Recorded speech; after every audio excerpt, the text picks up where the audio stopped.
listened to the new Sabrina Carpenter yet? I have. Oh my god. Short and sweet. I love the music video. Oh my god. It's wild. Sorry, I just am oh my god. But I was very surprised. I didn't expect Sabrina Carpenter to just put out so many bops. I know. Bop after bop after bop. Yeah. But I thought you would like that Taste music video. I did. I got the Kill Bill references. The Death Becomes Her Oh. of it all. Have you seen Death Becomes No, Her? it's on my, like, I've been wanting to see it for like years now. Hold the phone, Brie. Stop the presses. If you were to love a film, it would be Death Becomes Her. Oh, I know. It's got Meryl Streep, Goldie Hawn. Bruce Willis. It's directed by Robert Zemeckis, so it has all those zany like special effects. You know, I love zany special effects. It's just two queens duking it out. Well, I mean, basically the premise of the Taste music video. But Oh, I knew it was referencing something else as well, but I'm like, I don't know what it is. no, So I'm gonna have to see Death Becomes Her. You have to. It's a must. Like I almost am like, stop recording. Let's go. You have to watch Death Becomes Her. Hey, it's Nikki. And it's Brie. And we're Late to the Party. a podcast about the film, fashion, and pop culture moments that shaped us into the weirdos that we are. And today, I feel like that Emma Stone clip of her at the Oscars where I'm like, I feel like dancing. You want to dance? Yeah. 'Cause today we're talking about like 80s dance films because Brie loves to dance. I love to dance. I know. I feel like I've been like pestering you to watch like all these movies, like Flashdance. What a feeling. What a feeling. Footloose. Gotta cut loose. You do. You gotta kick off those Sunday shoes. And then Dirty Dancing. Have you seen Dirty Dancing? Plenty of times. Okay. I own a Blu-ray of Dirty Dancing. I thought you might have seen that one. Dirty Dancing's a rite of passage, I feel. As soon as I was like 10 years old or something, I was like, you gotta watch Dirty Dancing. Oh, really? I was so late to the party on Dirty Dancing. Really? Well, this is my first time watch of Flashdance and Footloose. But yeah, Excited. first time watching Dirty Dancing. Yeah, I watched it in 2020 when I had all that time on my hands. I just went through a phase and I watched Dirty Dancing and Flashdance like back to back. And it was an experience. I was like riding a high. I mean, all three of these films and pretty much every 80s film that involves dancing in some sort are just like the most infectious like summer movies. Or I feel like these 80s dance films, specifically Footloose, Flashdance, and Dirty Dancing, it's like every single season could be devoted to a dance film from the 80s. Yeah, which would be which, you know? But there's it's obvious. I feel like I have like synesthesia, You've thought but of with this. movie seasons. Yeah, tell me, what would it be? Dirty Dancing, summer. Yeah. I feel like Footloose is spring. Oh, okay. Flashdance is winter. Ooh. Well, what's fall? We need a fall dance movie. Is there one? Does Ferris Bueller's Day Off count? Oh. Because, you know, they're in school. That's true. There is some dancing involved, and there's tomfoolery. and Jennifer Grey's in it. Yeah. So, I think that counts. Which, okay.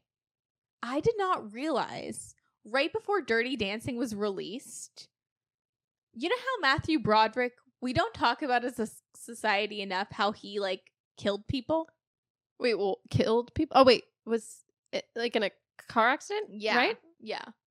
I So- vaguely remember that. I think I like blocked that out, you know? This isn't me, like, You're not I'm not making it gonna up. get sued. Like, I'm Yeah. dead serious. Like, I mean, but a lot of people have, like, Caitlyn Jenner. Damn, they name drop them all, Nick. I mean, the records show celebrities sometimes can't drive or have a mishap.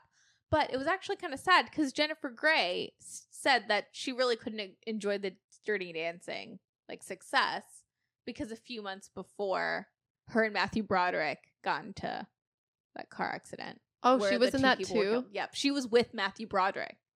So she was traumatized the whole time, like with filming this movie? Well, no, it was during Or the release. release. So Oh. she just couldn't enjoy like the success as much, but She was just thinking about that car accident. It's yeah. a bummer.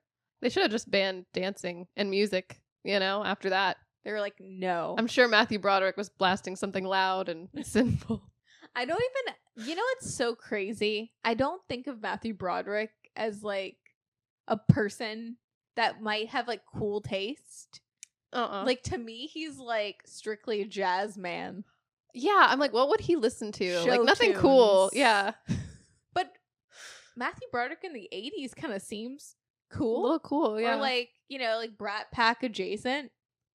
I don't know. Maybe in the 80s he was listening to something different. Like Maybe. something funky. What if he was like hardcore into like, he was like the first person to get into gangster rap? He's like Ben Stiller in Reality Bites. Like secretly just, yeah, kind of cool. Just puts on some shades and rolls up. Yeah, maybe Matthew Broderick in the 80s was a baddie. Yeah, and then he had to like dial it back because that's how accidents happen. And then now he's not cool anymore. But like he's married to SJP and she's a baddie. That's what I learned from Footloose. That was my takeaway of Footloose. SJP's a baddie. Yes. And should have been the lead to Kevin Bacon. You know, that would have been cool. I could see that. I know that movie came out like 40 years ago, but I am ready to riot in the streets that Sarah Jessica Parker could have been with Kevin Bacon as a love interest. Yeah. I mean, I did think they had some chemistry. Also, I just wanted more SJP in that movie. She has charisma, uniqueness, nerve, and talent. She does. She does. And she can dance. Yeah. That's part. The other girls, I don't know. I don't know if she could. I mean, it's all right. I don't know her like that. Yeah. But That's not the same effect. But what I do know is SJP is a living legend who can dance. Yeah. But yeah. So what do you think the key to a good dance film is? Well, part of it, I think, is the music. You got to have good music to dance to, first off. Well, that was the great thing about the 80s, was they had theme songs. Like, they made music specifically for the soundtrack for the movie. That's amazing. Isn't it? Like, I don't know. I mean, who doesn't want to have their own theme song? Yeah. For one. But, like, they were putting out banger after banger just for, like, a movie. They were like, Footloose, Footloose. Kick off the Sunday. Like, it makes so much sense when you listen to the lyrics of those songs, too. Or, like, she's a maniac on the floor. She's a welder by day and a ballerina by night. Well, not a ballerina, but... Almost. Yeah. She's working on it. Yeah. But I love when they're like, in a world made of steel, made of stone, because she's a welder. Like, it's... Yes. It's, like, funny listening to these songs out of context, because I've always known these songs and not... Like, before I've seen the movies. Yeah. So it's like I'm trying to paint the picture already. And then seeing the movie, like, in the context, it makes so much sense. So much. Okay, if I was alive in the 80s, I would have just thrived. I've told you about me in the 80s, right? Remind me. Okay, so I know this sounds crazy and totally woo-woo, but I believe that I was alive alongside my mother in the 80s. Really? I don't know. There's something about the 80s that's oddly like comforting and nostalgic for me, but I was not alive in the 80s at all. Not even a glimmer in my parents' eye. Like, not a thought. But in a past life, maybe you were. In a past life, I feel like I was Jennifer Beals in Flashdance. Like, literally, you were welding. You were your mom's possibly friend that's a welder. Yeah. And also a dancer, aspiring dancer. Is that crazy, though, that I feel like in a past life I was in the 80s? I don't think so. I feel like I was in the 70s in a past life. Yeah? Yeah. I don't know. Huh. I don't know if there's something to that. I've never gotten a past life regression of sorts. I've always kind of wanted to, but I've been afraid. I have. What did they say about you? They said that I was Cleopatra and a cat. Oh, well, that makes sense. It does? Yeah, I mean, especially the cat. I'm Does like, that you give cat. Yeah. I've just recently, like, in my mind, I'm a golden retriever, but to everyone that knows me is like, oh yeah, black cat. Yeah. I feel, but I mean, yeah. I that's a compliment though to me. I'm like, I want to be a cat. In our relationship, am I the black cat and you're the golden retriever? Maybe, but I like identify as a cat, sort of. I bet like different. I mean, cats can have different personalities. No, I don't think you're a black cat at all. I don't think I'm a black cat. I think I'm No. like, I don't know, maybe a striped cat You're or an orange tabby. come on Hinge. Yeah, you're an orange tabby. I run into things all the time. I mean, I did almost break our microphone before. Yes. I went woo. You were like, Just what knocked a it off. feeling. Yeah. But no, to circle back, Oh, yeah. all of these songs are classics, like bona fide classics at this point, in a genre of music I like to call dentist music. Oh, you're right. Yeah, I've definitely heard What a Feeling at the dentist. I've heard What a Feeling. I've definitely like had the fluoride in my mouth while I've had the time of my life has been playing. It helps. It helps get you through. It helps ease the pain for sure. I'm like, she's like the wind as I'm getting a cavity filled. Yeah. But so do you have any back to dance films? I was just going to say, yeah. So first, for dance films, you need a good song. You need good music. Mhm. And then you need a lot of dancing montages, I think, for a good dance film. That is the genius thing about a dance film is, I love a good movie montage. And this is the perfect, like, you have to have a movie montage if you're going to have a dance movie. Mm-hmm. It's dancing. That's the Yeah. main point. Can you believe some people did not like that aspect of these films when they came out? Like the critics, which, I mean, maybe at the time it was like a little different. Like maybe montages. I know in the 80s movies in general, montages are used a lot, Mm-hmm. which I personally don't mind. I love a good montage as Same. well. I do not mind that at all. And especially a dancing one. But it's just funny that like at the time, some people, like it was missed by some people. I think that's crazy. Also doing a bit of research. It is the MTV aesthetic. Mm-hmm. And I know people, especially in the early 80s, just had a lot of gripes with MTV in general and like very dismissive of MTV. But really, Adrian Lyne popped off with Flashdance. And throughout these three films, especially like Adrian Lyne's influence is crazy. It defined the whole entire 80s because this was right before, when they were filming Flashdance, is right before MTV has hit the mainstream. So he like he had a vision. He was like, he like invented the 80s dance film, which is crazy because it's Adrian Lyne. So it's like, you think erotic thriller, you think Fatal Attraction, you think Unfaithful, the erotic thriller, but he's also the guy who essentially created the whole MTV aesthetic in these dance films. I mean, hey, someone had to do it. He really did the Lord's work. Yeah. I mean, where would we be without Flashdance? Would Dirty Dancing be as big of a hit? Because that one almost didn't happen. Yeah, in general, which is crazy because that's a year. I think no. That Footloose Is it a year later? Came out a year later. Footloose is the one that's a year later. Dirty Dancing was at the end of the 80s. It was 87, I think. 87. Yeah. But still, the influence is crazy. Yeah. There would be no Footloose without a Flashdance. I mean, the culture was primed at that point. They were like, give it to me. I want to be in the theater at the time that these movies came out. Like, I can't imagine seeing these on the big screen. Like, yes. I feel like it would be an experience. I wonder if it would leave you with a feeling like how when we go to the movies to see Mamma Mia. Oh my gosh, yes. Just that, like, I don't know, liberated, like, happy, get up out of your chair and dance feeling.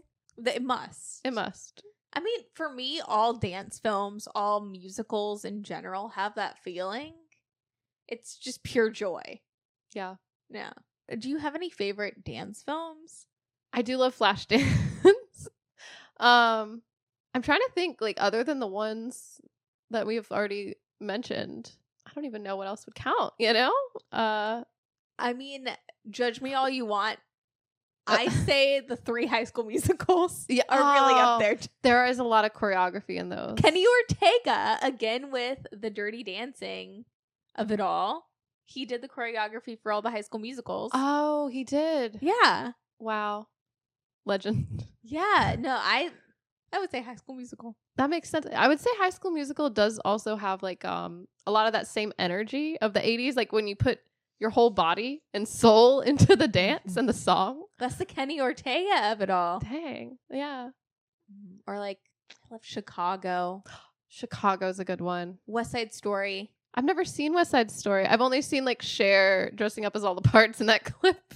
I mean, that's iconic. Yeah. And she does a great job of getting the gist. I'm surprised you haven't seen the 1960s West Side Story. I missed out on that one. Oh my God, Brie. I know. I'm sorry. You would also love West Side Story, like the Rita Moreno I know. I love Rita Moreno. Natalie Wood. I know. It's another one that I'm getting around to. You I promise. to. I'm like, what is another one? Because Are you like a big Newsies fan? See, I've never seen Newsies either. I feel like Dirty Dancing would definitely be up there. Maybe Showgirls? Showgirls has the moves. They do have the moves, right? Superstar. Cats is a dance. Cats. I mean, it's a play as well, but the film Cats, like 2019. No, not 2019. No. I think that one in the 80s as well. I guess it's not really a movie. It is just a play. Maybe it was just on tape when I saw it. So Does that Cats on count tape? as a production? Cats on tape. Not to be confused with the 2019 version of Cats. I was like, I know you haven't seen Cats 2019. No, we would be talking about it if I had. I'm so you know what? Thank God for the pandemic, because I know that you would have taken me to the theaters kicking and screaming to see the butthole cut. No. No, you wouldn't be like, Nikki, come on. I am intrigued though. I do want to see how bad that movie is. But does Camp Rock count as a dance film, by the way? I would say so. Maybe throw Camp Rock in there for me. This is Camp Rock too, not to be hyper specific on Camp Rocks, but you know that scene where they're like almost stepping to meet the rival camp when they're like, Camp Rock. Yeah. It goes hard. I love that. I love the Too Cool for You. I love the just the DJ just doing her thing. The hip hop dancer. The girl, I forget her name, but she was in like Missy Elliott music videos. I know who you're talking about, yeah. She was like the original oh gosh, what's her name? I've already blocked out that lady's name. Oh my God. What is her name? Oh my Ray Gun. Ray Gun. Yeah. Ray Gun. You know, speaking of Ray Gun, yeah. I really was thinking about Ray Gun a lot watching Flashdance. Oh yeah? Is it because Crazy Legs shows up at the end? Crazy Legs does show up. Is Crazy Legs the stunt dancer for that one scene? Yeah, you can kind of tell too. Like I don't know, but I love it. It's wild. But I didn't realize that Flashdance brought breaking to the mainstream. Yeah, like that long scene. We would not have Ray Gun without Flashdance. That's true. That is history. That's her story. That is her story. That's hip hop. Yeah, I thought about that too when I was watching it again. I'm like, wow, the impact. 40 years later, but the impact. Do you think, because, you know, Ray Gun, does she has her PhD in breakdancing?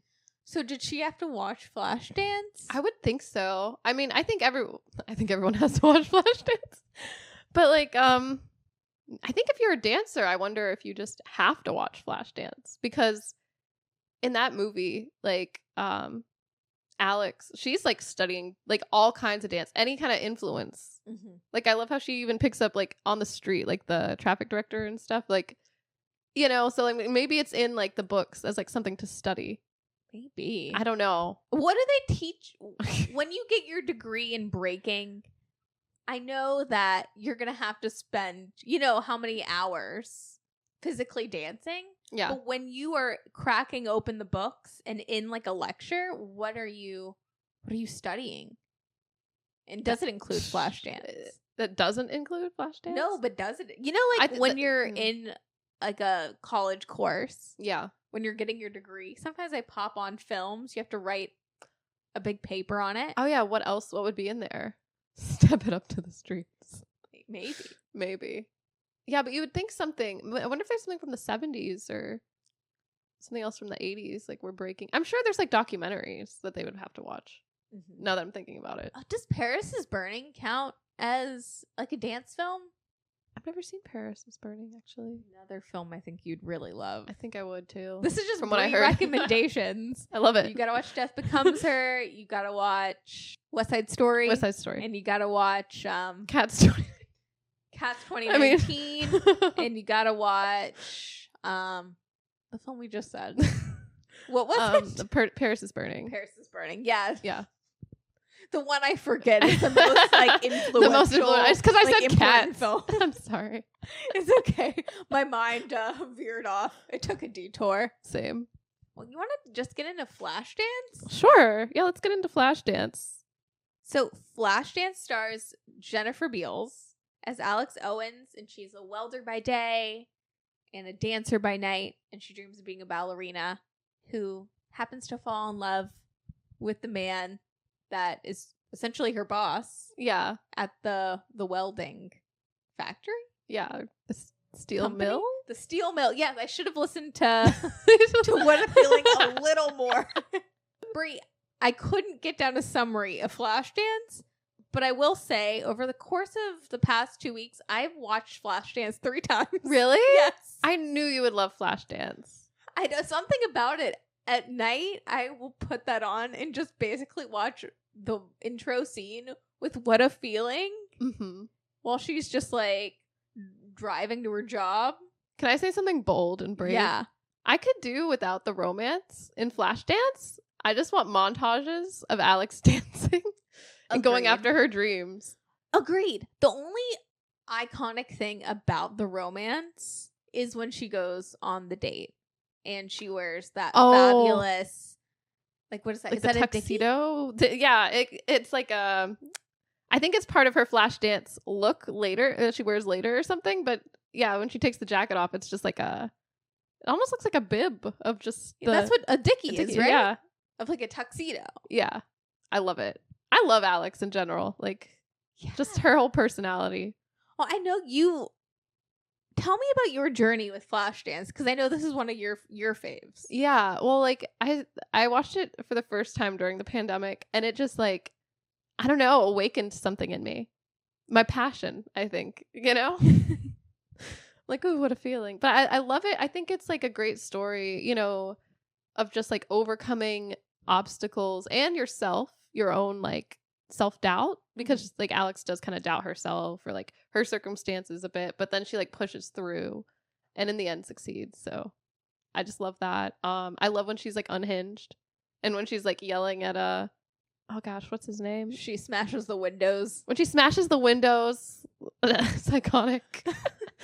Oh. I love that scene though, because he's like, I was a little preoccupied because someone, you know, threw a rock at my window. And she's like, that was me. It's so funny. I love like I feel like there's like a little bit of comedy in this movie. Like there's some times that made me laugh out loud. Like when she throws the rock in general, I thought that was kind of funny because she's like, she says something like "fuck you" and just throws it and just rides away on her bike. Her impulsive behavior is very relatable. Yeah, I'm like, does Alex Owens have ADHD? Maybe. She's very impulsive, but no, I love it. I honestly feel like Flashdance is just way ahead of its time, but also very rare. I don't see a lot of characters, even in films today, 40 years later, quite like Alex Owens. Yeah. And quite like Jennifer Beals. There's just something so unique about her. Like, set aside from her look, even though that's a very important part of the Flashdance story, is that she is biracial. Yeah. But just the fact that she is a tomboy and she's a welder, but she also has these dreams, and it's like it deals with class, like all these films they do. But yeah, but this one's very specific in a weird way. Like I haven't seen a female protagonist quite like her ever. And you really root for her, you know, like she's working hard. Why is she works hard for the money not on this as well? That could have been if they didn't have a special theme song for Maniac. She works hard for the money. It could make it a close second. Yeah, I do love Maniac though. So good. That sequence. Can we talk about the iconic dance sequences in Flashdance? Yes. What's your fave? I do love Maniac when she's like doing that crazy stepping thing that she does. Gosh, I don't know. I mean, I think my favorite's got to be the audition, honestly, because all the elements come together and she just is giving it her all. And Crazy Legs. Crazy Legs. The first time I saw this movie, I did not know there was a body double. So I completely like suspended the disbelief and I really thought that was her dancing. And I was like, wow. I was like, holy shit. You're like, that lady from the L Word really knows how to dance. Oh, yeah, I saw that too. I'm like, oh, she's in the L Word? I didn't know that. Jennifer Beals now, like in present day, I never put two and two together that she was the Flashdance girl. Oh, But what were you saying? yeah, I feel like that's my favorite scene. But I feel like even the beginning scene is pretty iconic because it's like that scene where she's in the chair and she does like the rain, like the pulling the string and the rain on the stage is just. Is that not even hyperbolically? Is that the most iconic dance scene in a film? I feel like it rivals Dirty Dancing, like the lift. Mm-hmm. Those are both like. You can just picture that move being like iconic because people borrow that move all the time. All of the time. Also, your fave, Jennifer Lopez, in the music video for I'm Glad, shot for shot, like she Psycho 1998'd that opening sequence of Flashdance. So much so that she got sued. Well, yeah, I guess you take it too far. That's what happens, but... But iconic. Yeah. I mean, I get it, though. I would also want to copy those moves, I love it. I have a theory that Lady Gaga actually used some moves in that movie for inspiration. Not necessarily Alex's move, but let's see. There's like an actress that is... I know she plays Penny in Dirty Dancing, but she's also in Flashdance as one of the dancers. And I forget what her name is. It's like... Oh, the blonde lady? The blonde lady. Yeah, you know what I'm talking about? Ended up marrying Richard Marx. She did? Some weird 80s facts that I know, you're journey. like... I don't know. Like, ooh. It's like one of those that pops up while you're watching, like a little, like, did you know? I'm like a little pop-up video about just random 80s facts. I love that. Keep us informed. I don't remember her name, though. Oh, Tina Tech. Oh, not her.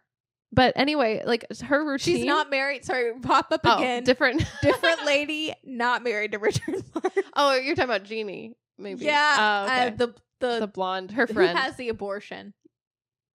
Wait. In Dirty Dancing. Yeah, no, we're talking about the same person. Tina Tech is the character, is her. Oh, okay. I was like, I forget what her real name is. Her name's like Cynthia Rhodes or something. Yeah, you're right. It is Cynthia Rhodes. But Tina Tech is her character's name. Pop up again. Now married to Richard Marx. This is correct. Quit dancing. Make sure we get it all. Yes. Strictly facts. I love how you just like in real time just fact checked yourself. It's okay. I've been known to lie on this podcast. I know. You're like trying not. You're like, not today. I'm totally telling the truth. Gotta be factual. Be as honest as possible. But anyways, my point is, if you watch her routine, there's like, I don't know if it's like the second time maybe she comes on the stage, but some of the choreography remind me a lot of Bad Romance. Like, wait a second. Do you know what I'm talking about? No. Wait. The blonde friend that has that epic dance number, that solo in Flashdance, is that the person you're referring to? Hold on. If I show you real quick, because she's the same lady in Dirty Dancing. Sorry, my mind is like I know blown. What is it? This one? She has like short hair in Flashdance, and it looks kind of punk. Like, yes, like, she has the Sweet Life of Zack and Cody mom haircut. She does. Well, this is a terrible quality video, but you'll get the gist. Oh, I know it already now that I've seen Flashdance 3 times. Wait, that's her? Yeah. Hold the phone. Wait, for real? That's Cynthia Rhodes. Maybe not the spinning part so much, but you know what I mean? Like the way this and like the way she flings herself around. I can see it. I can also see so much of Flashdance narrative wise and just everything about it influencing the Marry the Night music video. Oh yeah. I could see that too. Yeah. I'm sure Gaga was influenced. Well, Lady Gaga studies. Yeah. It makes sense. Yeah. Which I do have thoughts on. Is it Die with a Smile? Yeah. But I'm saving them for next week so they can marinate. Okay, that's fine. Yeah, I'm that's fine. Because I hate to give my girl a bad review. Okay. Yeah, let it marinate. Yeah.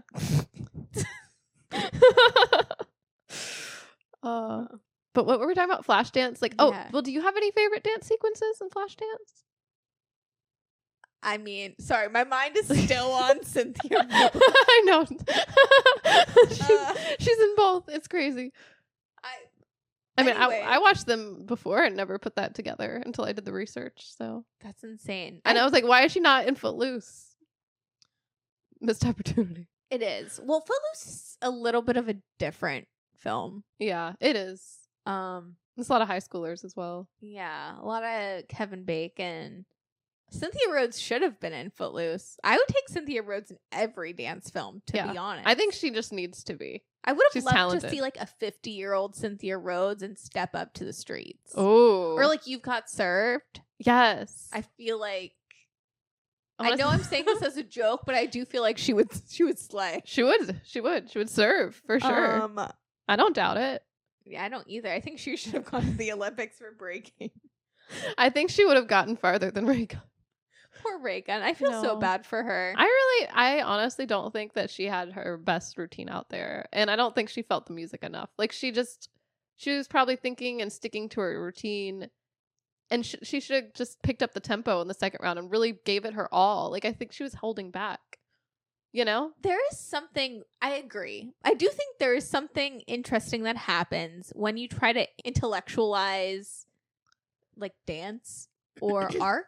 Yeah. Like I think that's like a problem I've talked to you a lot about, like after going to acting school, and like you can tell when people are acting versus when people are really like embodying the character. And sometimes it's hard when you have so much training and you spend like years and years of your life training and going to school for it. Sure. In Reagan's defense, maybe she hit the books too hard. Maybe she was reading about breaking. Yeah. But the spirit of breaking, She needed to let the spirit move through her. the rhythm has to move you. Yeah, you have to become the rhythm and the music. Yes. She should have watched Flashdance before she competed, and she would have been fine. I have a theory that if you watch Flashdance before anything, you improve by 10 points. You do, yeah. Your aura points go. Yeah, even just listening to the music, like the soundtrack. Is What so a good. feeling! Yeah. Next audition, listen to What a Feeling. Yeah. Who, like anyone's audition? Anyone for anything. For anything. Doesn't matter what. But especially the High School Musical. I feel like I feel like What a Feeling hits different, probably allegedly, when you're on a bike. Ooh. When you're like, what, you have like your cassette tape, like your portable cassette tape and your Walkman. Your Walkman, yeah, and the little headphones. Yeah. Yeah. Little Converses. Ooh. Yeah, I do love the fashion in Flashdance. Iconic. Again, I know I'm just only saying the word iconic, but Flashdance is so iconic. I don't know how I'm late to the party on this. I don't know. I know. I mean, I am too. I was just like a little, we're both late technically. Pop-up video again. You know, the sweatshirt was Jennifer Beals' personal sweatshirt, shrunk in the wash. She still wanted to wear it. Snip, snip. It's the off-the-shoulder gray sweater. I love that. And it became like the poster image, right? That wasn't planned. That was the genius of Jennifer Beals. So, right place, right time. It really tells me, can I be honest? This Mercury retrograde has really hit me hard. Same. And my Saturn return has been really kicking my butt. But you know what? I did watch Flashdance 3 times in the past week. So those aura points? So my aura points are increasing, but also I have realized that sometimes good art, and not even good art, sometimes just anything good, just blanket statement, anything good, it doesn't happen if you overthink it. So true. There has to be some room for the changing variables that equals the magic. Yeah. So like if Adrian Lyne or whoever the costume designer was hell bent on having Jennifer Beals wear something else, it wouldn't have been as iconic. No. Because yeah, that image of her and then like the leg warmers. Like I just feel like that whole look was just so impactful. So impactful. That's still referenced today.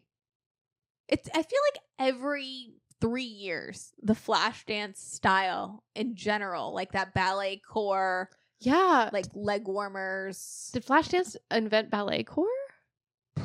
Probably. Like as like a casual, like, you know, like did people want to like wear like, you know, kind of embody that like spirit of Jennifer Beals' character in Flashdance, and you know, It's just a trickle down effect that, 40 years later. still experiencing.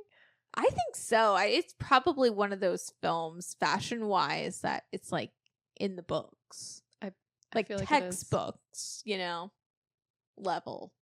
Yeah, it's one in the universities they're watching for sure. For sure. At least there's a chapter on it. Yeah. But yeah, I mean, dance scenes. Oh yeah, Maniacs, genius, maniac. Like, it's so fun. A standout for me, I don't know how I feel about it, but it's a standout, is that really weird like freak out scene where she's painted. And yes, it's not kabuki by There's any means, but TV involved, and it's like very camp. Yes, there's strobe lights, so many strobe lights. I know. So the first time I watched Flashdance, I was like, why is there a warning for flashing lights? And I was like, this is weird with Flashdance. And then I got to that scene and I could see it, like, because I watched it at night in the dark, and it was like all the light off my little TV was even like freaking out in the room. Yeah, it does disorient you in a way, but I love that scene as well. It does stand out. It's like so unique. I also think it's interesting that like Alex puts all this effort and like into her costumes and stuff, and she's doing like, I don't exactly know. I mean, I guess she's flash dancing. I don't know. Was this a real form of dance? Like, why isn't this in the Olympics? Why didn't this catch on?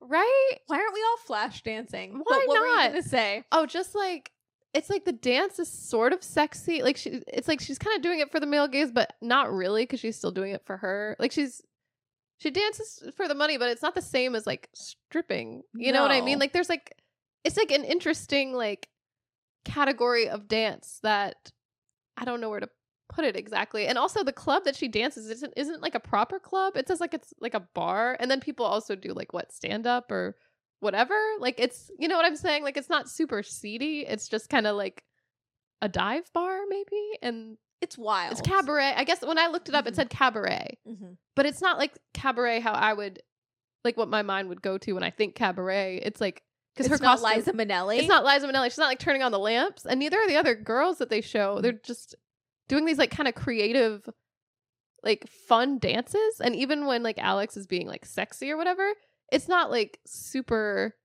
sexy or off put. You know what I mean? Like she's kind of like doing like, there's something like in her dance moves. It just seems like she's just has a passion for dance. Like I love that beginning scene where she does like let the water fall down on her, and then she's like beating on the chairs and just like thrashing around, getting into it, and then she's like splashing the customers, but they're like, what the hell? And you know what I mean? Like some of them are like, whoa, what's going on up there? And I'm like, yeah, that's my girl. Wild. It's just so like her dancing's so unhinged. I want to go to this club, because that was my first thought as well. I was like, what kind of club is this where just like dancers, maybe not burlesque, but cabaret dancers, or like they're to be not super sexy, but at least a little bit sexy to put on a show, but they get to have so much artistic freedom. Yes, the artistic freedom. That's what I'm like, what is this club? Like, they're really trying things out, which it's rad. Yeah. I've just never, apparently there are clubs like this, or there were clubs like this in the 80s in Toronto. No way. In Canada? In Canada. And that's it? Only in Canada? Well, I don't know. I made light research on Flashdance. That was where they said they got a little bit of that inspiration, because that is like a frequently asked question. Like, what club is this? How come we don't have more of those though? Like, I feel like that would like be so cool today, because they were using like modern music. Like, it's basically like interpretive dance. Like, I'm like low key, like, I want to do that. I do too. That would be so cool if there was a club in 2024 where you could do like a little burlesque situation, but you could also do stand up. You could also do your performance art piece with the strobing lights. Mm-hmm. Sounds cool. Yeah. You can make it so that water splashes on you in a chair. Yeah, they have it all. Yeah. Oh, I'm into it. We don't need clubs. We need performance spaces. yes. And the freedom for us all to perform. Amen. I agree. Yeah. Yeah. Anything else about Flashdance? Um, Did you identify with Alex at all? Because to me, watching this for the first time, I was like, oh, I relate to Alex. yeah. But I feel like Brie, this might be like her girl. Is that wrong of me to say? No. I mean, I do have a passion for dance, first of all, I'm sorry, what was the question? Just like, do I relate to her? Yeah. Yeah. Or what do you What resonates? What resonates with you? I think just her grit resonates with me, because she really claws her way through, and she doesn't have like this formal like dance training. Like, she really wants to apply to this like this school of dance basically, and everyone else that's applying pretty much has all this experience, and she's like self-taught, she's just doing it for the love of dance. And it's almost like, I don't want to say like she doesn't have anything else, but not really, She's almost a loner, and that's really interesting to see in a film. Yeah. Because we don't really see that even today. I mean, like, you get your Bridget Jones's like all by myself moment, but that's in reference to a man. I feel like Alex seems like a very happy loner with her and her dog watching, ballet on VHS.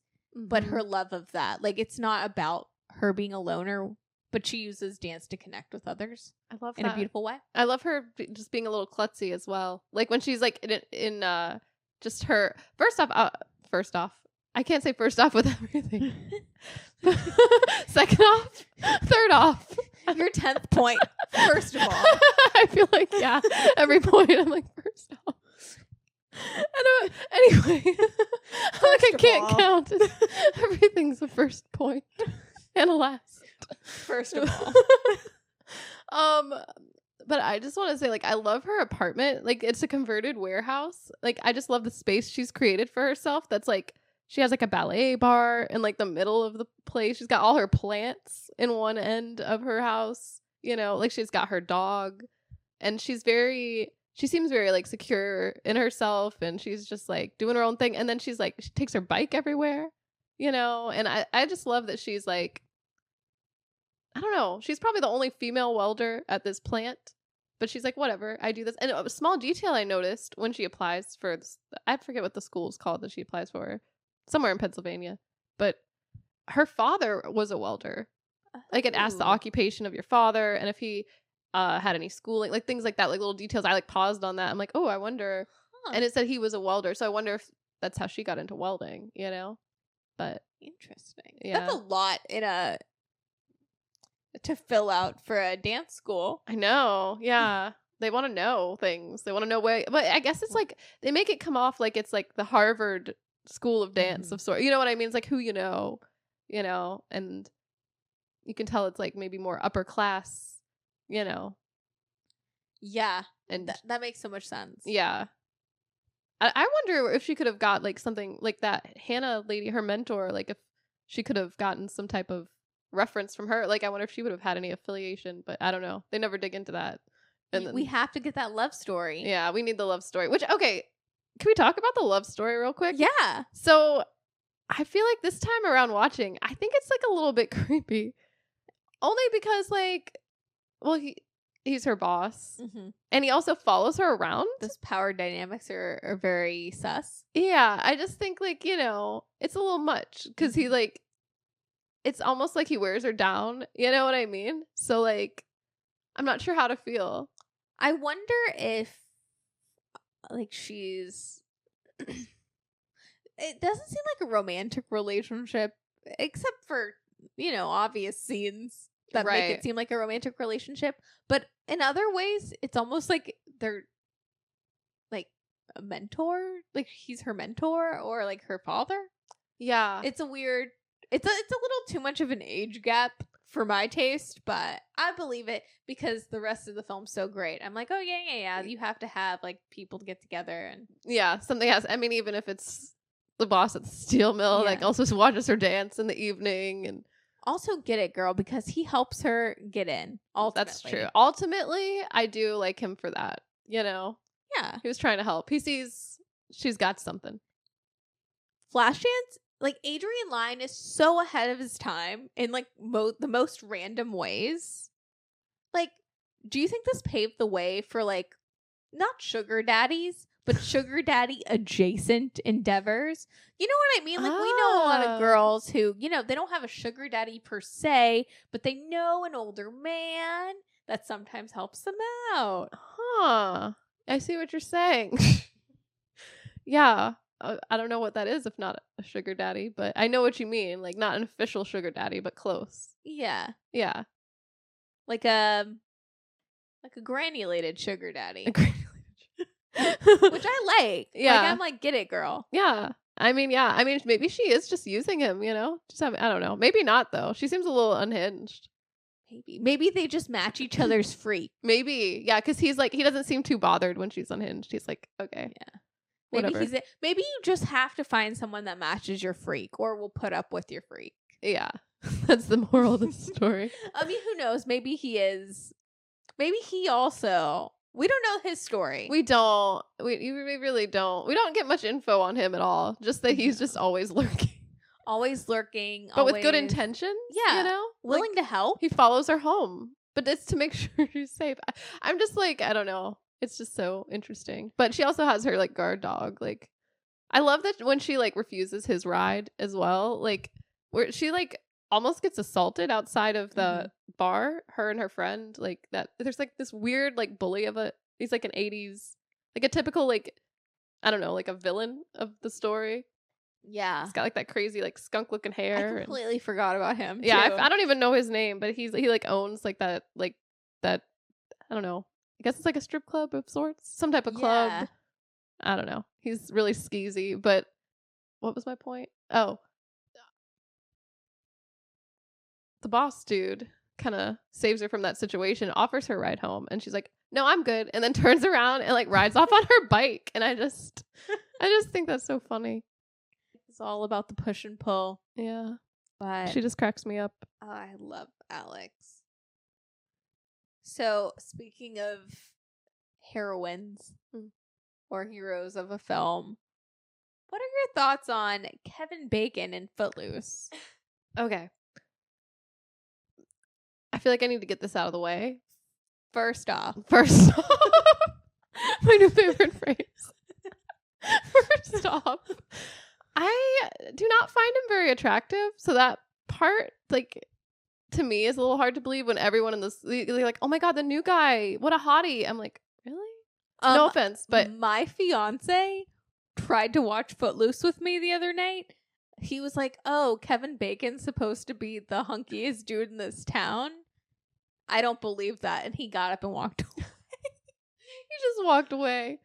I said unbelievable. See, and when I first saw Footloose, that's also my thoughts. I was like, no, unbelievable. Like the first like couple minutes, I'm like, wait, he's the lead? He's gonna save everyone from dancing? But he does have the moves. So I give him that. Like he has the moves. He's got like the charisma. He's got a little Jess Mariano in him from like Chicago. Yeah. Like the big city coming to the small town. He does. He's got like that punk attitude. He's like, this is crazy. I'm not going to let them take away dance and music. Like, this is crazy. I'm going to play my music loud in the car. I don't care. Come get me, coppers. Which I love all three films, but specifically Flashdance and Footloose. The main protagonist, whether it's Jennifer Beals or Kevin Bacon, these characters really are individuals. Yeah. And they find like liberation in dance and freedom in dance, and that is their passion. And they spread it to others. They do. And also they don't want to fit in that way. Like they're very individualistic and it's kind of unique. I don't know. I mean, I know every protagonist is like not like other people. They're individuals, but there is something about these people that pride themselves on individuality. I love that. And they also have like a strong goal like around dancing. Like there's like such a purpose to it. Like dance is life. Dance is life. Yeah. Yeah. if I can't move my body, I can't be free and I can't be myself. And that's the most important to these two characters. The most important thing in the world is to be yourself. Yes. Which, as cheesy as that is, it's like facts. Amen. I feel like I need to be dancing more. Like, you know what I mean? Like, let my freak out a little. Let your freak flag fly. Yeah. That's what these movies are teaching me. Truly. I think so. Who cares who's watching? Why in the 80s, we seemed like as a society, we just danced all the time. Yeah. Is the problem with now we don't dance? That's what I was thinking too. That's our problem. We need to dance. Why don't we dance? I don't know. We just don't appreciate it. Like, we don't have dancing competitions. I mean, there was Dancing with the Stars, which is just a ripoff of like Flashdance or Dirty Dancing. It's true. But remember So You Think You Can Dance? Oh, vaguely. I was obsessed as a kid with So You Think You Can Dance. We don't even have that anymore. We don't. People don't care about dancing like that. Where is Nigel Lithgow now? No. But yeah, I just... That's what's missing in our culture is dance. I mean, I know we have like TikTok dances, but even on TikTok, like I don't think dance is like that, like it's not really dominating, right? It's like a bunch of other trends. It's like shopping now, honestly. Yeah, or I mean, or phrases or like trends that encapsulate your personality, like an aesthetic based trends, which are like they pigeonhole you so quick. Like Kevin Bacon and Jennifer Beals in these films would not follow any micro trends. They'd be like, fuck that. They also like they dance so instinctually. Like it's like verges on like interpretive dance. Do we move on to Footloose? Yeah, we're talking about Footloose. Okay, good. Footloose is about Rhett McCormick, played by Kevin Bacon, a teenager from Chicago who moves to a small town where he attempts to overturn the ban on dancing instituted by the efforts of a local minister. This is so wild to me, by the way, that John Lithgow, his character is like he controls the town. Like what is he, like the mayor? He's just like a preacher, right? Like how does he have this say in like the law? You know, like what kind of town is this? It's messed up. Also, my theory, this town is way more fucked up because they can't dance. These teens are deprived. That's why the preacher's daughter or the minister's daughter is so unhinged. Yeah, it's because she can't dance. I mean, you would be too. I mean, she's seeking thrills by standing between two cars in the highway. I know these kids, because they can't dance, they're way more sexual. They're way more like able to take a risk, like basically doing like jumping from car to car on a road. They're making bad choices because they can't dance. John Lithgow, it's all his fault, and he made this town worse. He did. He is the villain in this story, and then is somewhat of a hero at the end. But the real hero is definitely Kevin Bacon's character because he brings the dance back to the town. He does. And I thought, oh my god, it's escaping me his name. Sean Penn's brother. Is it Chris Penn? The guy who plays his friend, Kevin Bacon's friend in Footloose. Willard, I think is his friend's name. The guy with the cowboy hat? Yeah, so charming. Like, I wasn't expecting to fall in love with that character. Yeah. And I know he's passed away and everything, but I don't know. Something about this performance was really special to me. Like, I wasn't a huge fan of Footloose, I'm not gonna lie. Yeah. I didn't want to kick off. Well, I did want to kick off my Sunday shoes. Were you just like skeptical, or is it like what? Well, what are your thoughts on Footloose? I don't know what I was expecting, for one. Yeah. So I had like no expectations going into Footloose, except the song by Kenny Loggins, the titular song Footloose. Best part of the film is when they play Footloose and they dance. Kenny Loggins really popped off with Footloose. He did. Like, immaculate soundtrack as well. I mean, for all these films, but I loved Footloose. I love the intro to Footloose with all the feet. The feet. I love that foot intro. Which, pop-up video fact, Kenny Loggins is in that montage. His feet are there? His feet are there. Wow. I mean, I enjoyed it. I enjoyed Kevin Bacon as the lead. Like, yes, I was like, really? Yeah. Are you sure about that? Really? But I get it. I liked his, spunk. I liked his moxie. Yeah. But as far as the narrative of the film, I was like, whatever. But I loved SJP. Okay, yeah. I loved so many parts of this film that, like, it outweighed the bad. Like, the good outweighed the bad. But it's not on the caliber of Flashdance or Dirty Dancing for me. Gotcha. Yeah, I could see that. Is it, like, also just that it's really an absurd premise? Like, banning dancing? Like, was it hard to get into at the beginning? Because when I first watched it, I was like, wait, I'm going to have to, like... I guess you kind of feel like Kevin Bacon's character a bit because he's like, what the hell's wrong with you people? Like, he's kind of the straight man. Yeah. And they're all kind of crazy because they're deprived of dance. Well, it's crazy that this whole entire town, including his cousins and his mom, are like, don't dress the way you want to dress. That's too you can't Bowie. Even like nothing pop culture related. Like, don't be yourself. The message that the mom is saying to Kevin Bacon in that one scene is like, don't be yourself. You have to wait until you're out of this town because this town is like repressive. So repressed and confining and constricting that they don't even accept. Why did they have to go to this town anyway? I know. What's this? Or was he like something about his father? Like I guess he had to be with family. I don't know. But at what cost? At what cost? Yeah. But that's why he's dancing in that warehouse. He's got to get all his feelings out. that scene, I know Kevin Bacon didn't do the dancing, but it's great. Isn't that one of the best? It's like a long sequence that just when you think he's like done dancing, he keeps going. He's like doing flips He's and like parkouring. He's parkouring, yeah. That's like every sequence in my mind. I don't know who directed Footloose, but what I really applaud is for the dance sequences, specifically that one.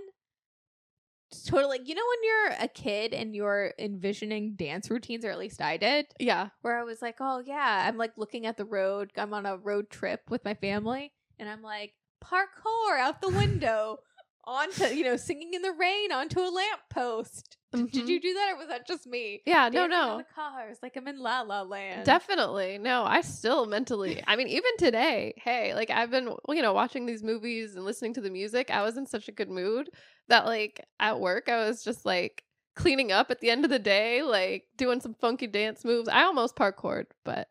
There is that urge, that instinctual urge to parkour that I appreciate in Footloose. Yeah. Yeah, just, I don't know. Back to High School Musical as well. The bet on it had to be inspired. So good. I'm sure Zac Efron would. He saw Footloose. He saw that warehouse scene. Pop-up video again. The 2011 remake of Footloose? Yes, I've heard of it. Not Jack Efron. Zac Efron. Jack Efron, his other brother. Yeah. Another fact. Another fact. Zac Efron has an evil twin called Jack Efron. That's actually the guy that has the bigger chin that we keep thinking is Zac Efron. It's really his double. It's Jack Efron.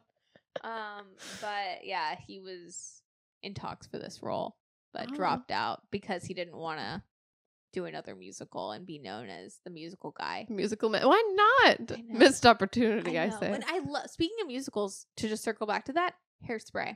I love Hairspray. Oh, yes. And they dance in that. That counts, right? I think so. It's a movie musical, but I loved Hairspray. Yeah.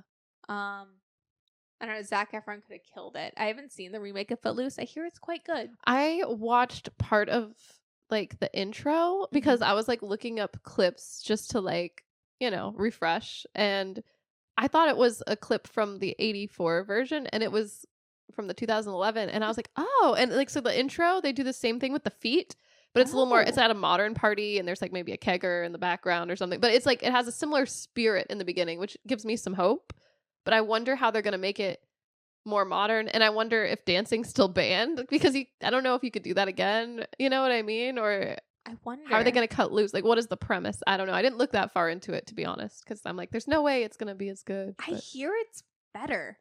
I've heard really great things about the 2011 Footloose. Well, hey, we might have to watch. We need to watch that and the butthole at it. We got to get on it. Exactly. I think the only thing about Footloose that I couldn't grasp, I didn't love the love story again.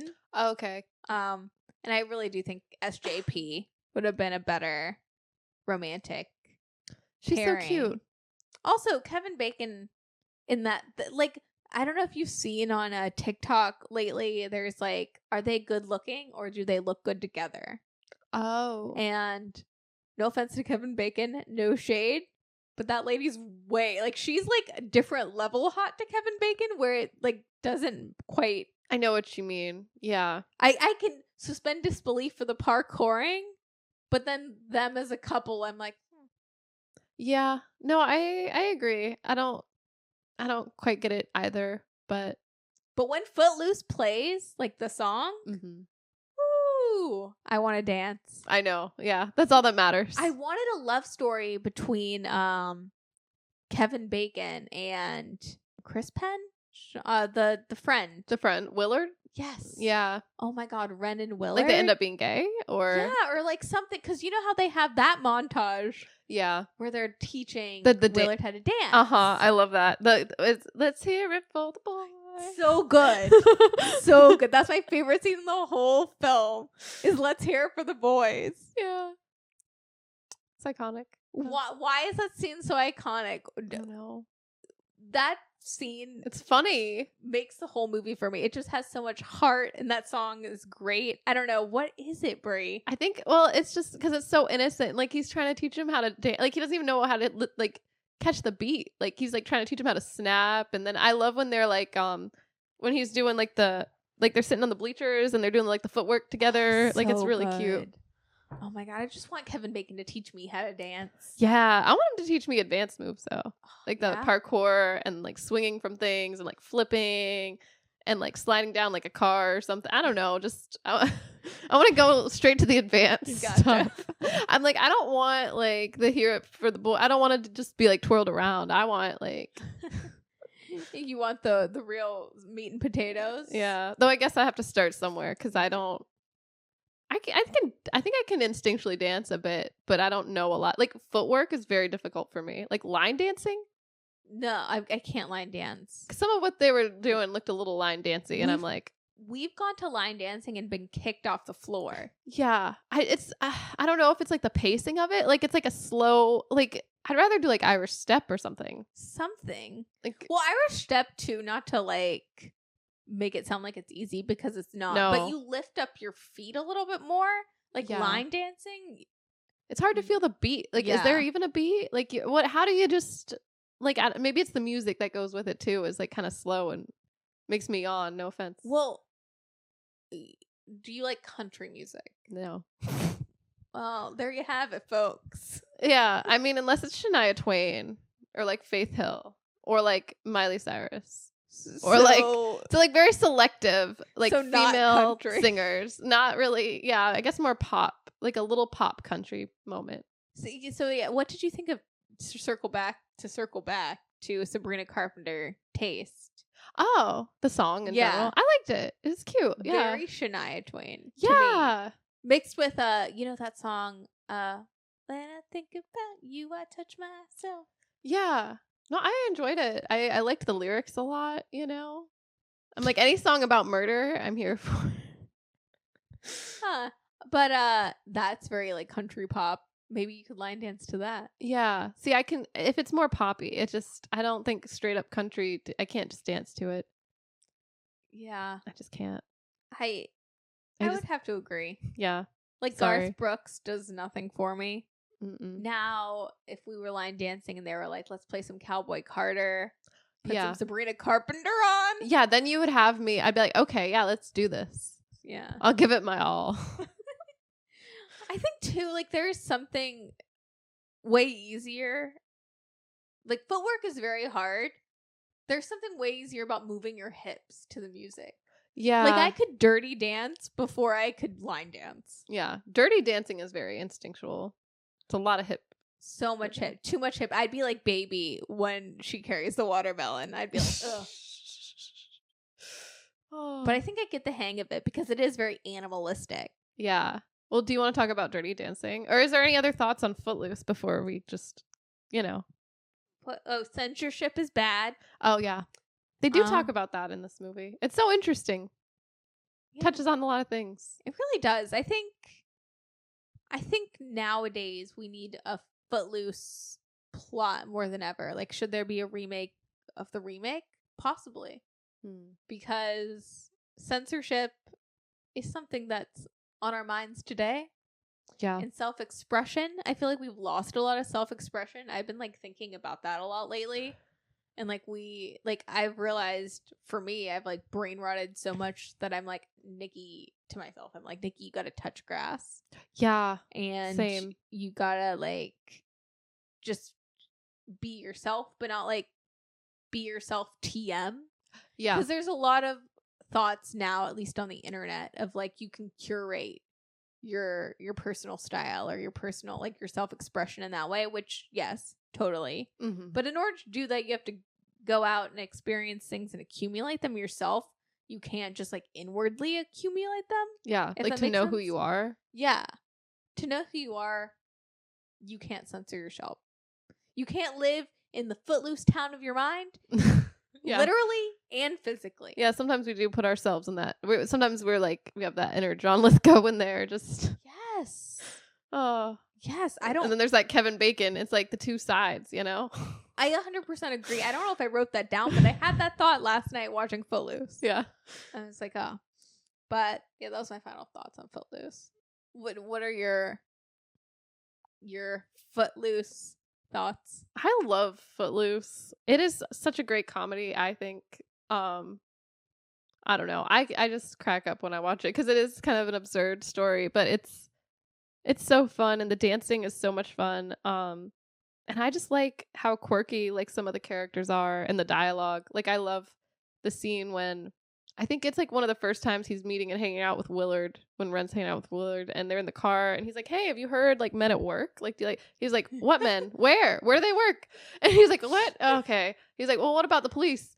And he's like, yeah, what about them? And he's like, well, have you seen them? And he's like, well, they're right behind you. Cause he's like playing his music loud, but it's just so funny. Like he doesn't understand any of like the references. So adorable. And he shows them the way. I don't know. I really do feel like Ren McCormick in life sometimes. Yeah. You're bringing dance back. No, just like the idea, like no, unfortunately, not in that sense. Yeah, in what sense? Not to know but you. No. I wish I was like, gonna snap. Just teaching all the people that were snapping like Lupita Nyong'o and us offbeat. Like I wish I was teaching them the rhythm, but no. I am not. But anyways, Dirty Dancing. Okay, Dirty Dancing. Where do we begin with Dirty Dancing? The beginning? The beginning. First of all, Dirty First of all, the first movie we're going to talk about. My favorite out of the three, I don't want to sound basic. I love Dirty Dancing. It's your favorite? I love Dirty. It's my favorite. It's my favorite too, actually. Really? Because I've been trying to think like, oh, how do I rank these movies? Because they've kind of fluctuated. Like at one point in time, it was Flashdance, and now it's I think Dirty Dancing.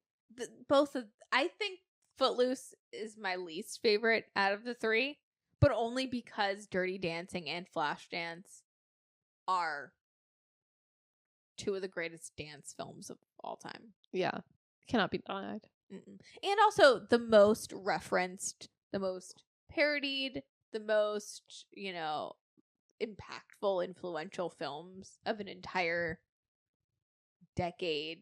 Or they're a little more relatable too. Like you can kind of get behind like just being like a blue collar worker going after your dreams maybe, and then also maybe being like coming of age like in the summertime, on a family vacation.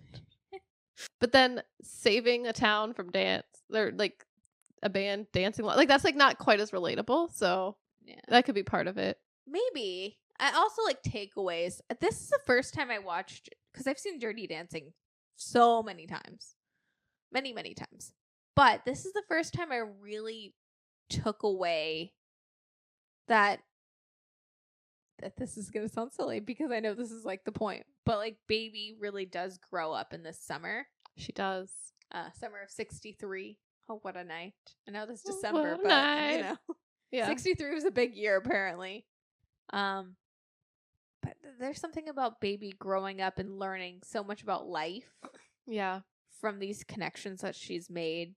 But also, if you can't relate to Baby, then you could possibly relate to Patrick Swayze's character. That's true. Johnny Castle, who's, a little more rough around the edges or just not, there's that class divide. You can relate to him and not feeling like worthy enough to fit into this world of, Right, because he does kind of carry that on him, like he could be painted as like the bad boy or whatever, but he has feelings. He does. He has like a little bit of a chip on his shoulder and kind of has to watch his back all the time.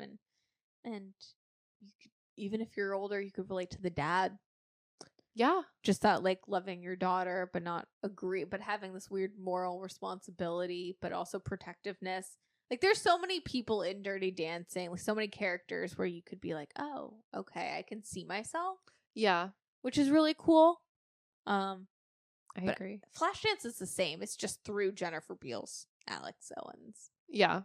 But yeah, Dirty Dancing's... Well, the plot is wild, essentially. Yeah.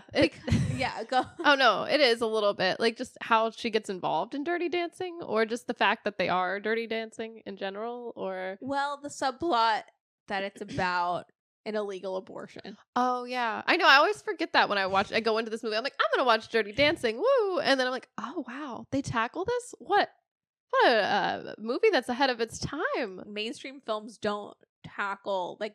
They're afraid to go there, maybe? Or they don't go there. Just don't go there. Yeah. Yeah. That's wild, but cool. I like how they handle it, too, because this is, like... It's a movie made in the 80s, but it's supposed to take place in the 60s. So it's interesting that, like, the tone around it of that time... I don't know exactly what it was like in the 60s. I don't know how accurate this is, or if this is just, like, a subsect of, like, these characters reflect decent people at the time, Because I'm sure, like... in the 60s, an abortion would be a lot more complicated. But I do enjoy... I like how they handle it, and her dad seems like a good guy. Like, he doesn't really ask any questions. I mean, well, he does. He is a little upset at the end of the day when he finds out that's what his money went to. But he's also kind of like... It seems like a good person. Yeah. Isn't really judging. Isn't, Or doesn't want to see someone suffer. Suffer, yeah. So, I mean, they have, like, good morals. Yeah. All around. I wonder if, like, because Dirty Dancing, especially, is, like, Reagan era politically. So I wonder if that influenced Dirty Dancing at all. Because you're right, it's, like, summer of 63 when the movie takes place. But it's through the lens of 1987 and 1980s. Politics is very interesting. Right. It was, like, a lot more conservative. And or wanting it to be more conservative. But the 80s, from what it seems, what about that? Yeah. So, or not even like it was just a little bit of a push and pull, I suppose, between, like Little House on the Prairie morals and, we're in the future, essentially, or the 80s, the future, but, yeah, the like 80s we're modern, like we have the working girl now, the modern woman. Right. Yeah. So I think there's something to that. There has to be, right? There has to be. And I feel like all these films, it's interesting because it's like there's some level of like maybe like oppression or something, or like the people are like repressed in a way, and the dance is the catharsis. I feel like it has to be symbolic of the time. Like it has to reflect the times. It has to. I feel like my mom should have been on this episode or something. We could interview her. She is like, the 80s were her prime, and she was like, the 80s were the best times in the world, which anyone that was alive in the 80s does say. I know, the 80s. I'd like to think it's the 90s, just because maybe aesthetically I really vibe with the 90s. Yeah, but maybe the 80s. I don't know. It seems like oddly progressive in some ways, and others not. I mean, the 80s and 90s seem oddly progressive. Yeah. In a weird way. They do. Yeah. I don't know. I wonder if I need to, talk to my therapist or analyze, the effects of being like a 2000s kid and, coming of age post 9/11. Yeah. What would it have been like if you were in the 80s or the 90s? Would I just want to dance? Just want to cut loose? Yeah, maybe. But maybe everyone was going through. What we learned from Reality Bites is everyone's been going through their own struggles. That's true. And maybe dance is like a relief, like a way to escape that, or so we need to dance. maybe people were craving that, almost like maybe like recession core, like pop songs. Like maybe in the 80s there was something like that happening where you know, like you just have to let go. you have to let go. Yeah. This is Brat Summer, baby. This is what we're coming to. We might not have hit the fever pitch yet, but I think you're right about that, because you know, it's like secular. It right? is. Yeah, times are secular. Maybe dance will be back. Maybe Charlie XCX is bringing it somehow. Like raving. We're gonna rage. Yeah, it's gonna be a different kind of dance. Yeah. May not be a flash dance. No, but there's gonna be flash photography by Cobra Snake. For sure. So Love I'm that. glad we could have a therapy session there while talking about Dirty Dancing. But Dirty Dancing does star Patrick Swayze, the icon, the legend. I know. Which Patrick Swayze. I've never thought of, like, I've never been like, oh my God, Patrick Swayze. But in this movie, he's a hunk. Patrick Swayze could get it. He can. Oh my God. The way he moves his hips. And he's a trained dancer. That is so crazy. I believe it though. Well, this is the only film that we've talked about. So Flashdance, Jennifer Beals does have a stunt double, a couple, including Crazy Legs. It's a little disappointing, but so does Kevin Bacon. I mean, obviously. I see, and I didn't know that was. I thought that was all him the first go round, but. Well, I mean, okay. he does some of them. He does the dance at the end, which, you know. Yeah. He cut loose a little bit. So did Jennifer Beals, but, you know, they had stunt doubles. And this movie, the director really wanted trained dancers. Mm-hmm. And that's what's so special about Dirty Dancing to me. Is I think even the people that don't dance, like the guy who plays the father, I forget his name. Oh, shoot. Now, yeah. But, you know, seasoned performer. You got Kelly Bishop as the mom. I know. I love Kelly Bishop. Isn't that great? Oh like, my just God. Seeing her on the screen. I don't know. Well, the Gilmore Girls parallels in Dirty Dancing. Yes. Kelly Bishop is Emily Gilmore. Mm-hmm. Kenny Ortega did the choreography for Dirty Dancing. He directed a lot of Gilmore Girls episodes. He's just everywhere. It is. Everywhere you look. It's Kenny Ortega. He's anything choreographing. Good. Anything good, he has got his mitts on. Yeah. Like dance-wise, at least. Yeah, he's in it for the dance. Yeah.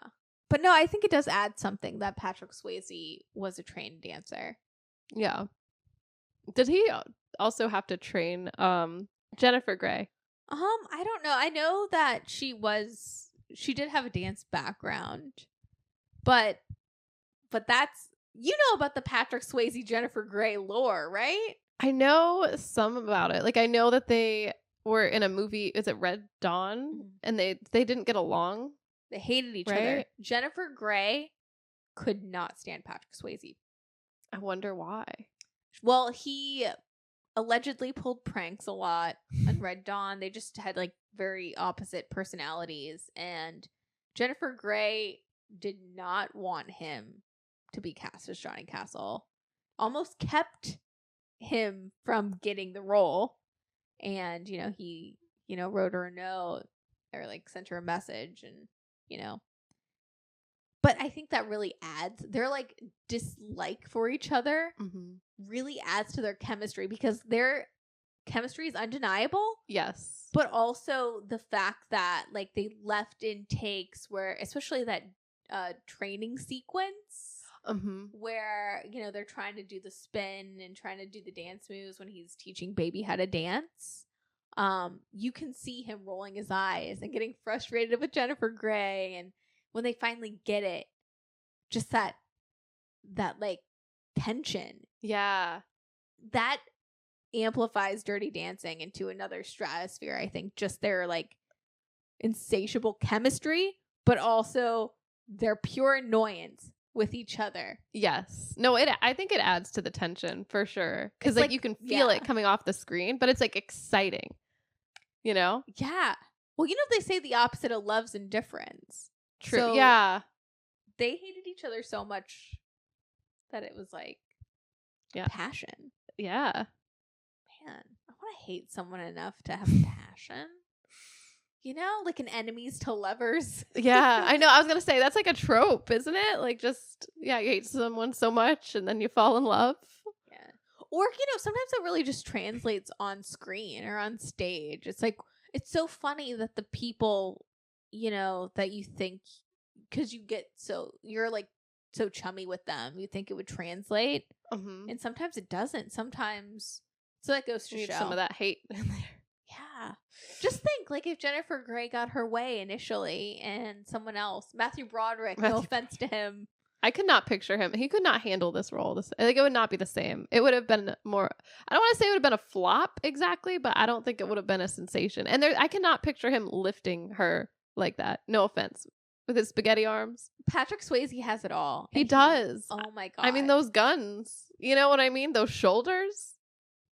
Like, that's where I think an age gap really does work. Yeah. It's with Baby and Johnny. I agree. I feel like they have the best romance out of all three of these movies. Like, it's just the most believable. And it's like also Baby's pursuing him. So it's a little more empowering, I think, than like, I don't know. It's not as weird. Like, he's kind of like the one saying no to her. Yeah. And you know what I mean? Like, it's an interesting dynamic. And she's also like learning about herself. Like, she's like figuring out what she wants, who she wants to be. She's learning how to dance. Like, she's having new experiences. She's doing it for herself, Totally. No, I completely agree. I mean, we do watch Baby, like you said, become a woman and like really, come into her own and what she believes in. And Johnny's just along for the ride. Yeah. But he has his own struggles too. That's such an interesting balance, I think, like Dirty Dancing. Yeah. We do know like some stuff about him, which is kind of nice. Yeah. Yeah. It's complicated a little. He's a little bit of a complicated fellow, but yeah. But you can tell he cares about people as well. Yeah. Yeah. So there's that. Else. Oh yeah, the dancing in Dirty Dancing. Oh yeah, the dancing. So good. The best dancing out of all these films. I mean, okay, Crazy Legs is great too. Yeah. But there is something to me about Dirty Dancing. Like when they're in the is it a club? Yeah, like what is it? It's not a basement, but it has that feeling. Yeah, like a basement club situation. Dirty Dancing. Yeah. Like when they're like that when she first like stumbles in like carrying the watermelon and she's like, whoa, like some of that dancing was hot and like intense. Like I'm like, oh, like even at a club nowadays, I'm like, whoa, if I saw that, I'd be like, holy smokes. Oh yeah. And I'm like, people were dancing, doing the mashed potato and dancing like this? I know. It's so funny to see the juxtaposition when they're, because, this film takes place in the Catskills at a resort. And Patrick Swayze and Cynthia Rhodes, my new favorite person apparently, they are like the dance instructors and Baby's in a conga line. And then she just carries this watermelon to help, her friend out in the same place. Just in the underbelly of this resort. They're just like the best dancers ever. Yeah. I'm like, dang, they're getting it. I want to dance like them. I want to dance like Patrick Swayze and Cynthia Rhodes. There's something magical about like, I don't know what the technical term for their dirty dancing is. Because there's like technical training. Is it they do like the mambo as well? It's like they're taking elements of mambo or and like merengue. Yeah. But then they're also like talking with their bodies. Yeah, they are. They're doing the Helen Keller talking. Yeah. Oh gosh. But were you late to the party on Dirty Dancing? Yeah, I mean, like I saw this movie a couple years ago. And for the first time? Yeah, that's what I'm saying. Yeah, Flashdance and Dirty Dancing I watched pretty much back to back in 2020. And then Footloose I recently watched like a few months ago for the first time. So yeah, that's pretty late, I would say. I mean, but better late than never. Yeah. Like these are must-watch films. Like if you haven't seen these films, you need to see them. You have to. Especially Flashdance. Especially Flashdance. But Dirty Dancing is the best. Yeah. Also, the really great soundtrack. Mm-hmm. Can we talk about the soundtrack for Dirty Dancing? Yeah. Yeah, because I know you're like a 1960s buff. Did you I don't know about a buff. vibe with the soundtrack at all, or? Well, I mean, the 60s part of the soundtrack was just okay. I mean, they just had to be there because it's the 60s. That part, I'm like, whatever. But the 80s music, like Hungry Eyes, like Oh the my training God. sequence, like that, I loved. Like that was sexy. Hungry Eyes, as soon as Hungry Eyes, that needle drops and she starts like when she's dancing with herself. Are you talking about where she's like dancing up the stair dancing? Yeah. Yeah, that's one of my favorite scenes where she's just on the stairs just doing her little thing. And it's filmed in a montage, like MTV aesthetic montage style, but it's like a longer take. It's not like the Flashdance, like very like quick, like music video. Yeah, like This is chop, chop, like- chop. Like it's yeah. like you get to linger in the scene a little bit. And it's really like a long scene in a way, because it's with her on the steps learning, and then it goes into Hungry Eyes eventually. Yeah. But it's like a journey. But when I hear that needle drop for Hungry Eyes, I'm like, now we're talking. Now we're talking. Yeah. Because you see the whole entire journey. It is like Dirty Dancing is like the movie version of Bury the Night for me. It elicits the same feelings. Yeah. It is cool to see her like also like learn the dance, like get confident and be like, I did it. Yes. And then, see it towards the end. She marries the knight. She really does. And then she has the time of her life. And she has the time of her life. Yeah. Which she's like the wind. Oh yeah, that's Patrick Swayze. That's Patrick Swayze. Isn't that crazy? Because she's like the wind is also dentist music. I like grew up listening to She's Like the Wind on the oldies radio station, thinking it was the same dude as I've Had the Time of My Life. Oh. I thought they were the same. Yeah. But She's Like the Wind's a bop. It is. I know. Why did Patrick Swayze not pursue that music career? I know. Oh. I know. I went through a phase where I was like, She's Like the Wind? Yeah. Great bop. I've Had the Time of My Life is also another song that like it's iconic. I know. I'm like, what else is on there? I mean, I do like how they mix like the soundtrack, like they do like a little 60s and 80s. Like the final song is like, time. I had the time. Is it I Had the Time of My Life? Mm-hmm. I've had, and then parentheses. No, I've had in parentheses the time of my life. How does it? I think there's some parentheses in there. Yeah, it is. I've had in parentheses, and then the time of my life. I think the hottest moment in Dirty Dancing, minus the Dirty Dancing. Yeah. There's something about when Patrick Swayze is mouthing the words to I've Had the Time of My Life to Baby, where I'm like, am I in love? Am I in love with Patrick Swayze? I know. A lot of this film, like watching it, is like, am I in love with Patrick Swayze? Am I baby? Am I? Yeah. I think Yeah, we're all baby when we watch are. this film. I also oddly relate to the sister. Yeah. Maybe it's just because I see myself in the sister a little bit. Her like sensibility or like Yeah, a little bit. Yeah. I don't know. I also love the Jewish American representation. True. That is the thing about like the 80s films, Footloose aside, maybe just Flashdance and Dirty Dancing, is it does have protagonists who aren't white and blue-eyed and blonde, Mm-hmm. which really helps for me personally. Yeah. Just, getting to put myself in their shoes. I mean, you can relate to anyone of any gender that looks any way. But No, I know what you mean. Like representation Yeah. matters. It is cool to see. Yeah. Yeah. Sometimes I feel like we could even have more of that today. Like, I don't know. I think It's interesting. Like, do we need to go back to the 80s? Oh yeah, she's like, we already said She's Like the Wind. Oh, isn't there that song that's like Be My Baby? The Ronettes. Yeah. Yeah, I did enjoy that needle drop. And then Stay. Yeah, so there are some 60s songs that I do, There's a song called Big Girls Don't Cry, which I clocked that and I'm like, was Fergie inspired? No, I'm just kidding. The funny thing about the Dirty Dancing soundtrack is, as a kid, I legitimately thought all of these songs from the 60s, which I know is kind of like blasphemous that I didn't think the Ronettes were just the Ronettes. I was like, oh, all these songs are just from the 80s and they're Dirty Dancing songs. Oh, well, it's okay. You didn't know? No. You didn't probably grow up listening to the oldies station like me. I didn't. Well, I did, but it was the It was the 80s. It was the 80s. I was listening to Richard Marx, You were husband of Cynthia Rhodes.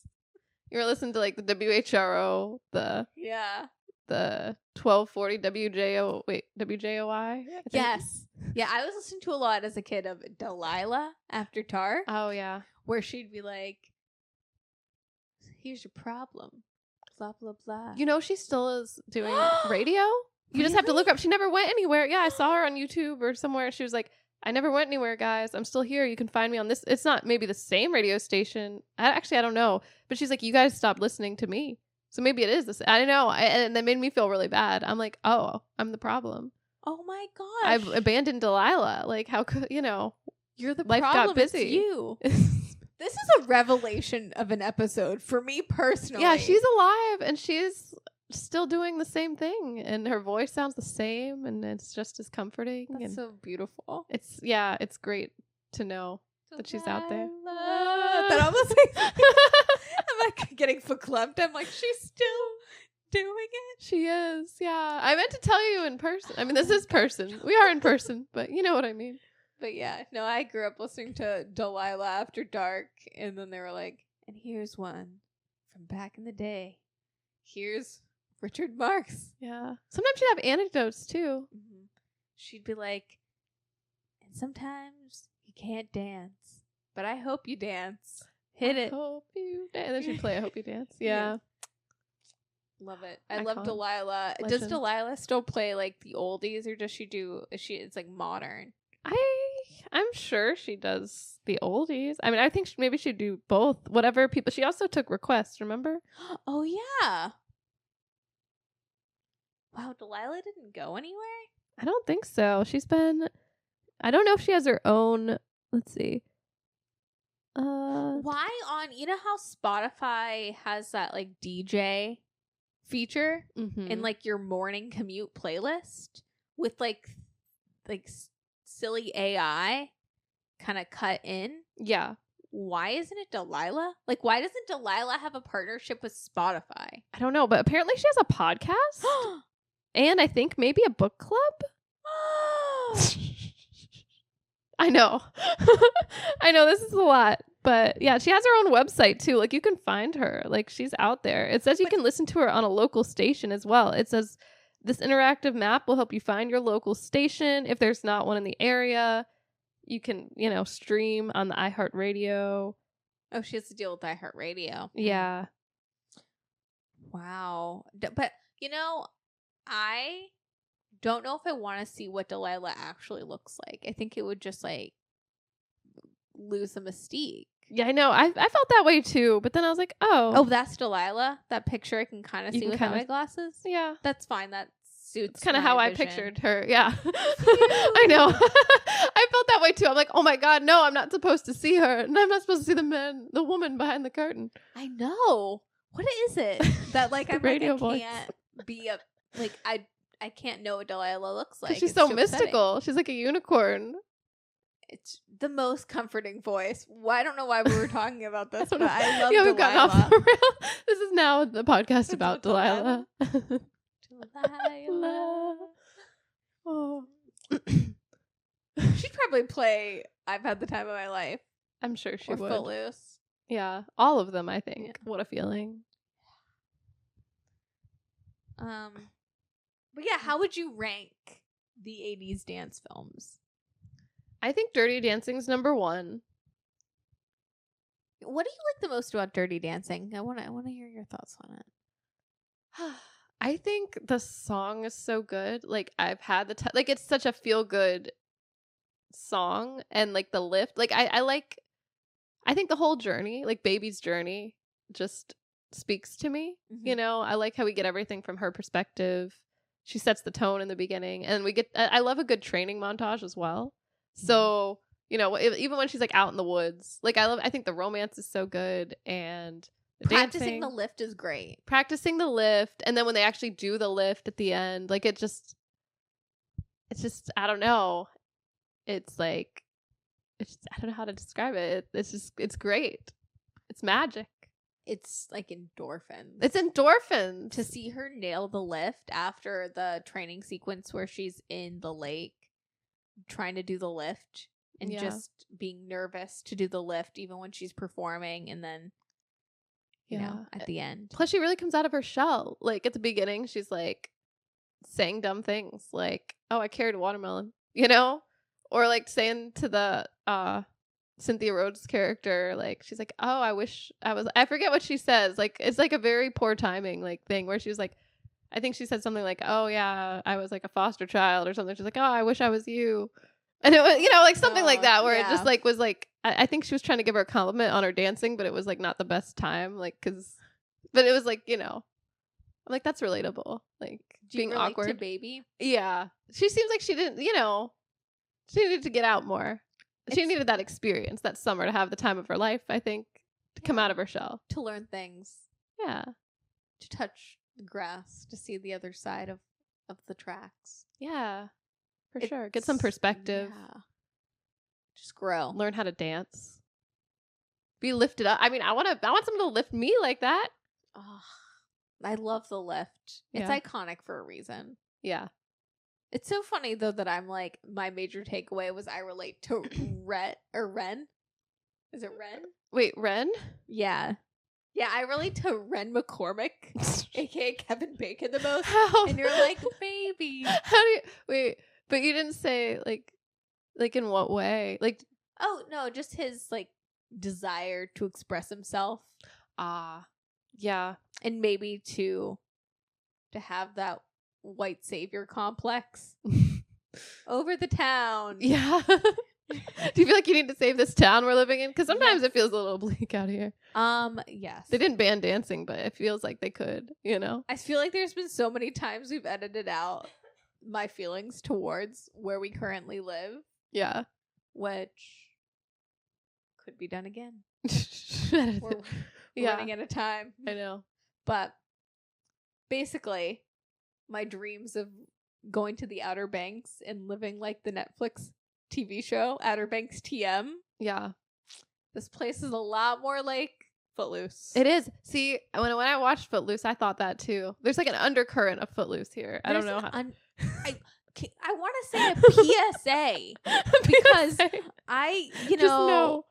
you know, COVID brain was real, and there's no place to dance hard. Like they took away dancing. They basically did. They took the one place where we could dance. They took it away from us, literally. There's no such thing as pogues. There's no such thing as the other one that sounds like a slur.